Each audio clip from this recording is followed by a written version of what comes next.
tous, une petite vidéo comme prévu. J'ai mis du temps à la poster, mais à la fois je fais comme je peux.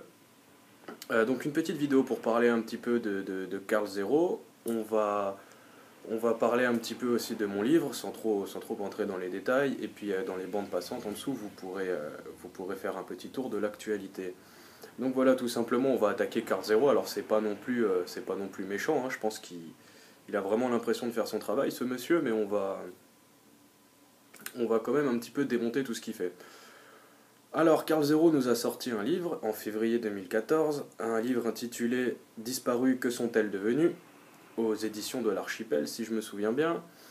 Alors, dans ce livre, il n'y a pas grand-chose qui est raconté, ou alors des mensonges. Encore une fois, on s'évertue à explorer des pistes pour pas mal d'affaires qui s'avèrent fausses, complètement fausses, et on va se poser donc sur l'affaire Estelle Mouzin afin de comprendre comment et pourquoi le livre de Karl Zero ne vaut pas un clou. Alors déjà, je vous propose de regarder un petit peu la promotion pour le livre de Karl Zero. Il a fait une petite publicité pour pouvoir faire la promotion de son livre, donc regardez. Disparues, que sont-elles devenues? Le nouveau livre de Karl Zero porte un éclairage nouveau sur 6 dossiers de disparition non élucidés.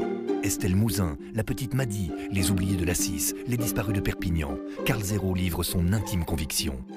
Disparues, que sont-elles devenues de Karl Zero, disponible en librairie. Gagnez des livres sur 13e-rue.fr. Alors j'espère bien que le livre, vous l'avez gagné et que vous ne l'avez pas acheté.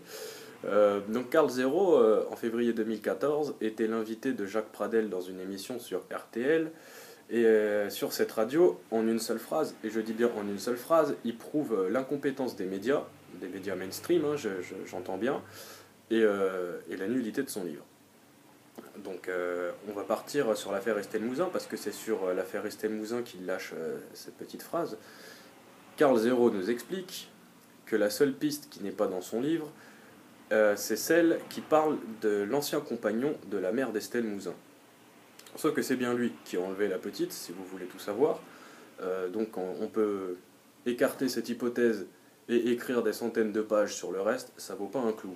Et ça, Karl Zero l'avoue bel et bien dans son interview, donc je vous laisse écouter le passage.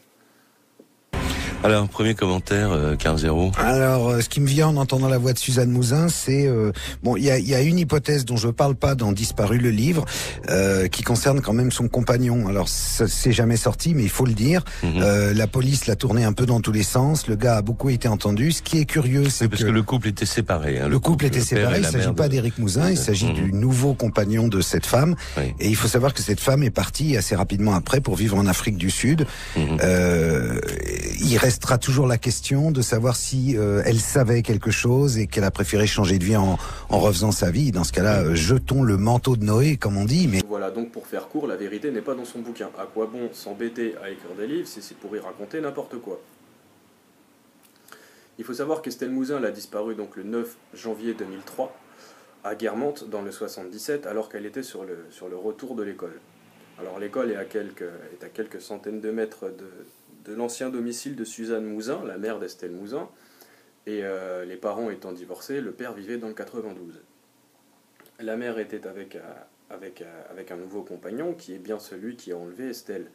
Donc on peut continuer à passer son temps sur ces prêtres polonais qui faisaient partie de la communauté de Thésée, même s'il y a quand même certainement quelques liens qui touchent cette affaire, mais si on ne part pas de la piste du père, on n'arrive jamais à la finalité de cette histoire.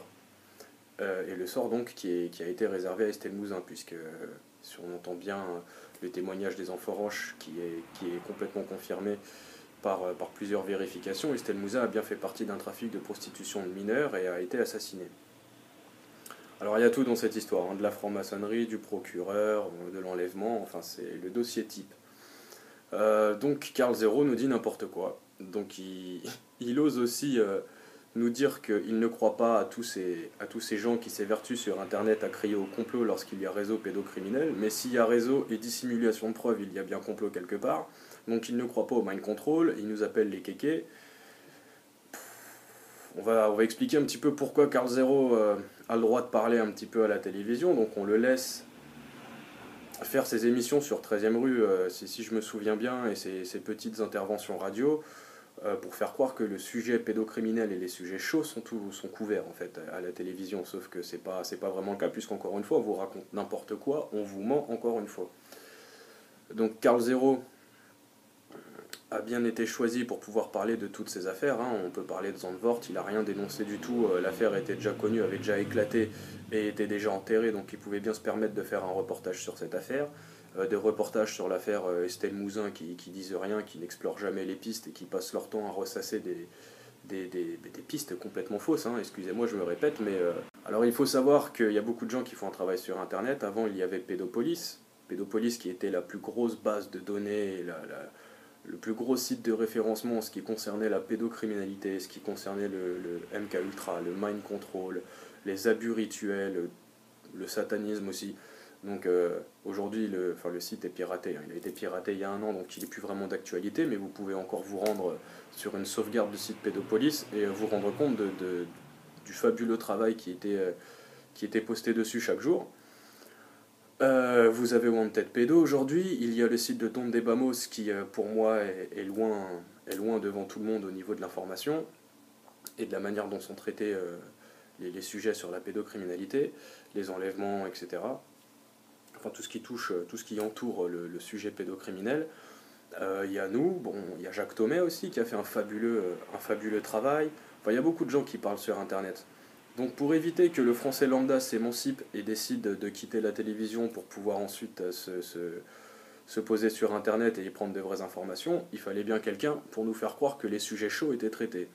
Sujets chauds traités certes, mais d'une mauvaise manière, puisque jamais aucune vérité n'en ressort, hein. On passe notre temps à stagner sur des points et des preuves qui n'en sont pas.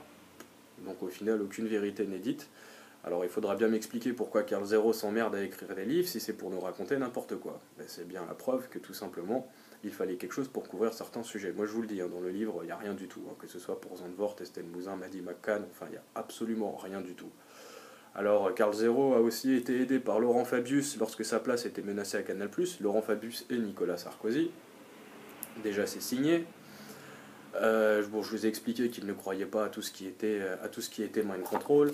La famille de Karl Zero a quelques liens assez spéciaux, hein. C'est le fils de Guy Tellen et de Annick Lemoine.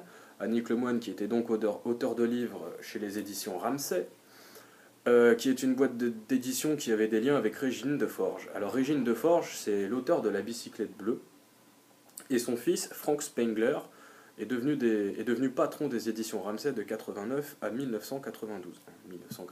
1989-1992, c'est logique.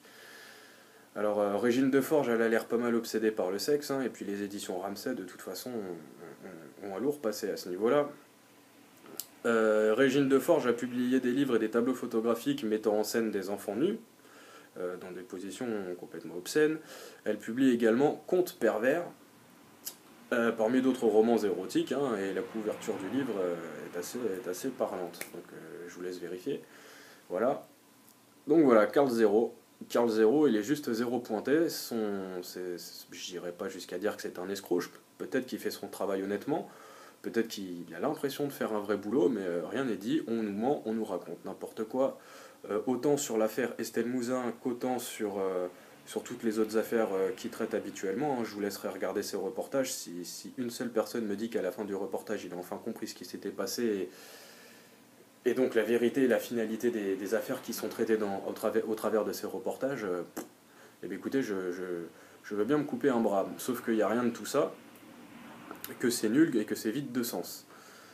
Donc voilà, maintenant on va parler un petit peu de mon livre sans trop s'étaler dessus. Je lance une série de livres, donc il y aura 3 volumes qui s'appellent simplement Pédocriminalité, dont le volume 1 qui j'aimerais bien sortira aux alentours du premier semestre 2015. Il s'appelle Pédocriminalité, volume 1, Explication d'un fléau. On revient donc sur la mécanique de ces réseaux pédophiles, le trafic de snuff movie, comment et pourquoi ça transite, par où et par qui tourne ces choses-là. Comment les enfants sont transportés, parce qu'on ne nous raconte absolument pas tout sur le transport d'enfants, les chiffres sur les gains que ça peut rapporter. Je passe aussi par les médias et je parle un petit peu de tous ces abrutis qui sont en place pour nous faire croire que la pédocriminalité est un des sujets qui touche la télévision alors que ça ne l'est pas. Ils passent leur temps à démonter la parole des enfants, ils passent leur temps à dire à démonter la parole des enfants. J'avais fait une petite vidéo de TF1 là, qui démontait la parole des enfants d'Outreau. Hein, c'est toujours sur l'affaire d'Outreau qu'on se base pour dire que les réseaux pédocriminels sont des histoires fumeuses, qu'il y a bien un réseau mais pas trop, et que tout cela s'organise évidemment sur Internet. Alors d'ailleurs, pour Internet, là, il n'y a pas très longtemps, ils nous ont sorti une information.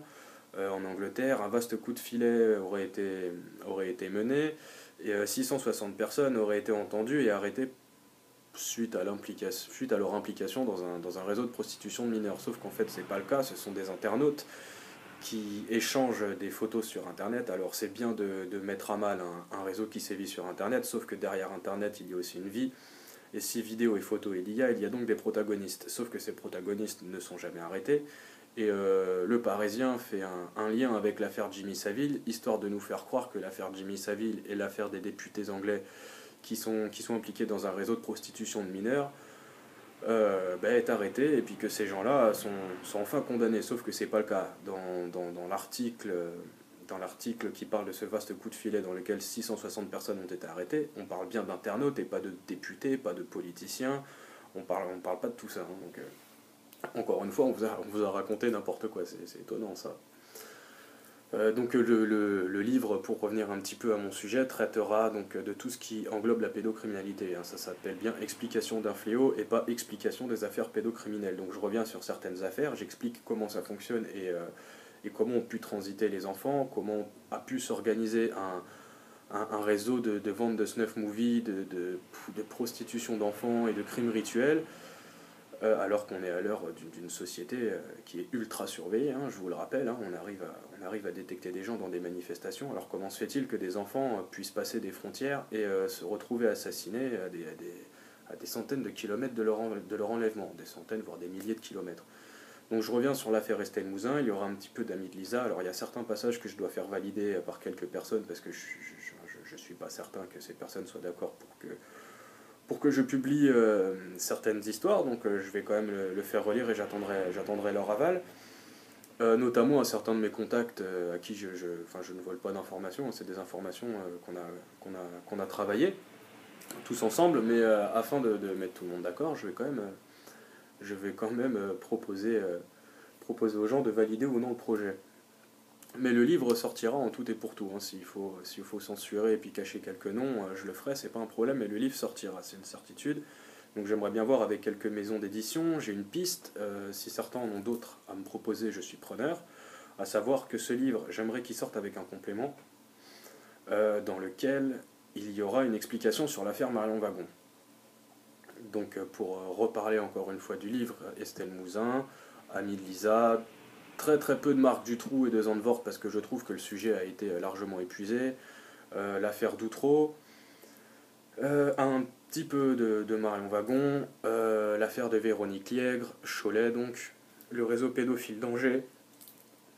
On va parler un petit peu aussi de Léonide Kamenev et de l'école et de sa fameuse école de voile.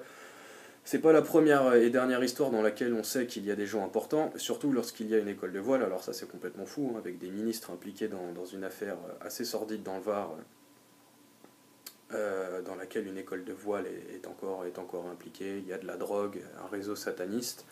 Enfin c'est juste hallucinant. Donc tout ce bouquin parlera de toutes ces histoires. Et de toute façon vous pourrez suivre un petit peu sur le site Enfants en danger que je tiens avec quelques personnes. Il y aura des infos disponibles et j'espère des infos disponibles sur la sortie du livre et j'espère pouvoir un jour poster un petit passage, peut-être en septembre, peut-être avant janvier, j'aimerais bien. Voilà, donc c'est la fin de cette vidéo. Je vous propose de nous suivre sur Facebook, sur Twitter j'y suis très peu mais de temps en temps j'y passe, et de nous rejoindre sur le site Enfants en danger. Voilà, je vous souhaite à tous une très bonne journée, au revoir.